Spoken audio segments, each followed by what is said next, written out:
చెప్తాను సార్.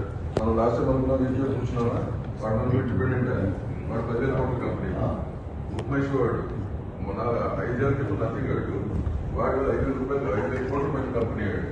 ఓకేనా, మన ఈ రేడియో ఏ రేడియో పరిశ్రమ కానీ ఎఫ్ఎం రేడియో టోటల్ మన సాంగ్స్ వస్తారు. ఉద్యోగం మనపాటలు ఉంటాయి. వాళ్ళకు కూడా 500 కోట్లు తప్పులే కూడా ఉన్నాయి వాల్యుయేషన్. చెప్తాను సార్. మనం లాస్ట్ మనం విజువల్ చూసినామా, వాడు మనం ఇండిపెండెంట్ వాడు 15 కోట్ల కంపెనీ ఉమేష్ వాడు మన 5 ఏళ్ళ క్రితం నథింగ్ వాడు 5,000 రూపాయలు 5,000 కోట్ల మంచి కంపెనీ వాడు. ఓకేనా, మన ఈ రేడియో ఏ రేడియో పరిశ్రమ కానీ ఎఫ్ఎం రేడియో టోటల్ మన సాంగ్స్ వస్తారు. ఉద్యోగం మనపాటలు ఉంటాయి. వాళ్ళకు కూడా 500 కోట్లు తప్పులే కూడా